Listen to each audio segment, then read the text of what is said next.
إلا الله. Bismillahirrahmanirrahim.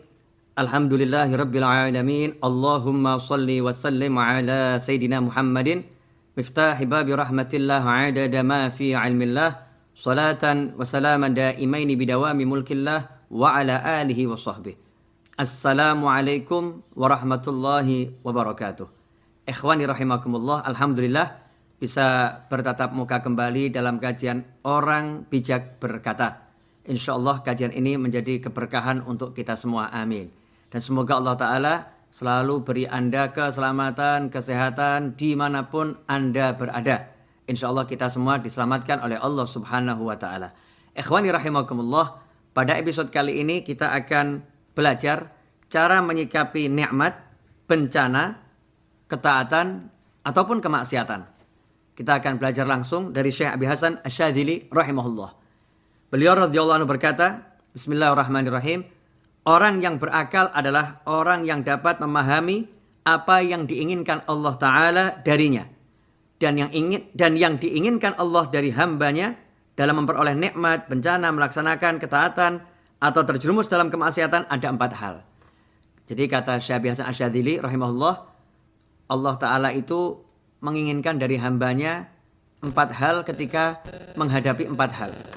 Ketika taat, ketika maksiat, ketika nikmat, ataupun ketika dalam mendapatkan musibah bencana. Ada 4 hal yang harus dilakukan seorang hamba. Ini yang Allah ingin hamba melakukannya. Yang Allah ingin kita melakukannya. Yang pertama, jika engkau memperoleh nikmat, maka Allah mengharuskanmu untuk bersyukur. Yang kedua, jika engkau ditimpa bencana, Allah memerintahkanmu, mensyariatkanmu untuk bersabar.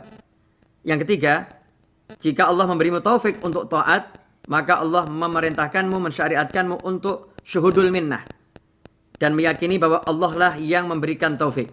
Yang keempat, dan jika engkau bermaksiat, maka Allah mensyariatkanmu untuk bertobat dan berinabah kepadanya. Barang siapa memahami tujuan 4 perlakuan Allah ini, maka ia dekat dengan hal-hal yang dicintai Allah, dan dia adalah hamba yang sejati. Sebagaimana sabda Rasulullah SAW, manibtuliya fasabar, wa u'tiya fasyakar, wa zalama fastaghfar, wa zulima faghfar. Barang siapa diuji dengan bencana kemudian bersabar, diberi nikmat kemudian bersyukur, berbuat zalim kemudian minta maaf, dan dizalimi kemudian memaafkan. Rasulullah SAW kemudian terdiam, sehingga para sahabat bertanya kepada beliau SAW, apa yang ia peroleh wahai Rasulullah? Rasulullah SAW bersabda, mengutip wahyu Allah Subhanahu wa taala, ulaika lahumul amnu wa hum muhtadun. Al-An'am ayat ke-82. Mereka itulah orang-orang yang beroleh keselamatan, dan merekalah orang-orang yang mendapat petunjuk. Ikhwani rahimakumullah. Jadi kalau kita ini hidup, nggak mungkin lepas dari 4 hal. Orang hidup itu akan mendapat nikmat, akan mendapat musibah, berbuat taat, ataupun terjerumus dalam kemaksiatan. Dalam 4 kondisi ini, maka Allah Ta'ala telah mengajarkan kepada hambanya untuk melakukan 4 hal pula. Yang pertama, kalau dapat nikmat, dia harus syukur. Yang kedua, kalau mendapat musibah, ujian, harus sabar. Yang ketiga, kalau mendapatkan kemudahan untuk taat, bisa sholat, bisa puasa, bisa zakat, bisa haji, bisa zikir, bisa taat apapun, hendaknya dia syuhudul minnah. Ya, syuhudul minnah, dan meyakini bahwa Allah lah yang berikan taufik. Apa artinya syuhudul minnah? Syuhudul minnah itu melihat bahwasannya yang memberi adalah Allah Subhanahu wa taala. Jadi kalau bisa sholat, tidak melihat bahwasannya saya bisa sholat, tetapi melihat saya bisa sholat karena diberi Allah kekuatan untuk sholat. Hati saya diberi Allah kekuatan, tubuh saya diberi Allah kekuatan. Ya, kemudian waktu dan tempat Allah siapkan sehingga saya bisa sholat. Melihat bahwasanya Allah yang memperlakukan kita seperti ini, Allah yang memberi. Nah, ini sikap yang dituntut dari seorang hamba oleh Allah Subhanahu wa taala kalau bisa taat. Jadi kalau bisa taat, jangan ujub, jangan sombong, jangan merasa aku, tapi kembalikan pada Allah Subhanahu wa taala. Alhamdulillah, saya diberi Allah kemudahan, kemampuan, kenikmatan untuk bisa taat pada Allah Subhanahu wa taala. Kemudian kalau terjerumus dalam maksiat, dalam dosa, maka simple, segera bertobat dan minta ampun pada Allah Ta'ala. Segera bertobat dan istighfar. Kalau 4 hal ini kita lakukan, maka kita akan menjadi hamba yang dicintai oleh Allah Subhanahu wa taala. Bahkan Nabi Muhammad SAW menegaskan dalam sabdanya, manibtulia fasobar, siapa diuji kemudian dia bersabar, enggak berkeluh kesah, tidak menyampaikan keluh kesahnya kepada makhluk, ya, tidak mengeluhkan kondisinya kepada makhluk, wa utiya fasyakar, diberi karunia kemudian dia bersyukur kepada Allah taala, berterima kasih kepada orang yang menjadi perantara sampainya nikmat itu kepadanya, wa dzalama fastaghfar, dia berbuat zalim baik kepada orang lain maupun kepada dirinya sendiri. Dengan berbuat dosa ia telah menzalimi dirinya sendiri. Fastaghfar, dia mau minta ampun pada Allah Subhanahu wa taala. Wa dzulima faghfar, kemudian dia dizalimi tapi dia mau memaafkan, dia mau minta ampun, ya, dia mau minta ampun pada Allah Subhanahu wa taala. Wa dzulima faghfar, dia mau memaafkan, dia mau memintakan ampun untuk orang yang menzaliminya.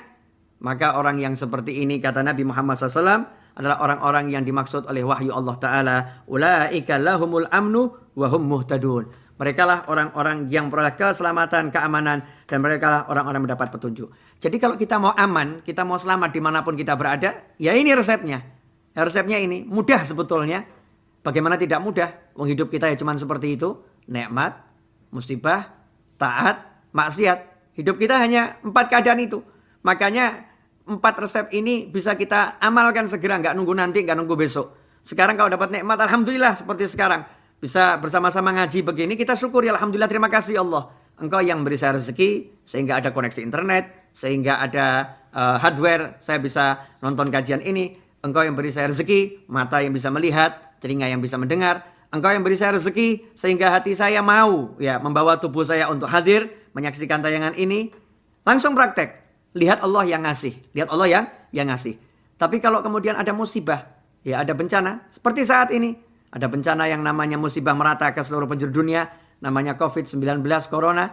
Maka kita hendaknya bersabar. Gak usah berkeluh kesah. Ya, jangan meratapi nasib. Tapi memanfaatkan kondisi ini untuk mendekatkan diri pada Allah Subhanahu wa taala. Kemudian kalau dalam kondisi seperti ini ada yang menzalimi kita, maka kita mintakan agar Allah mengampuninya. Ya, kita maafkan, bahkan lebih dari itu, kita mintakan ampun pada Allah Ta'ala agar hamba tersebut diampuni oleh Allah Subhanahu Wa Ta'ala. Dan kalau kita menzalimi orang lain, baik sadar maupun tidak sadar, maka kita minta ampun pada Allah dan minta maaf pada orang yang bersangkutan. Maafkan kesalahan saya, maafkan perbuatan saya. Kalau ini kita lakukan, maka dimanapun kita berada aman. Tapi kalau kita nggak melakukan ini, nggak akan pernah aman. Di dalam perlindungan yang paling aman menurut manusia, nggak akan pernah aman. Kenapa? Karena kita melanggar yang diajarkan oleh Allah Subhanahu wa taala. Tapi kalau udah kita pakai ini, pakai 4 hal ini, maka Allah akan mengamankan kita. Tapi jangan lupa, jangan mentang-mentang menjalankan 4 hal ini kemudian tidak mau menjalankan syariat. Ya, tidak mau berlindung, tidak mau berobat, salah. Kita berlindung, kita berobat, ya kita berpantang. Tetapi 4 hal ini akan menjadi jalan bagi kita untuk mendapatkan pertolongan Allah Subhanahu wa taala. Ikhwani rahimakumullah. Semoga dengan mengamalkan 4 hal ini dalam kehidupan, kita semua diberi keselamatan dimanapun kita berada. Dan semoga yang sedikit ini berkah dan manfaat. Kurang lebihnya mohon maaf. Wa'alafu minkum. Wassallallahu ala sayyidina Muhammadin. Wa alihi wa sahbihi sallam. Walhamdulillahi rabbil alamin. Wassalamualaikum warahmatullahi wabarakatuh.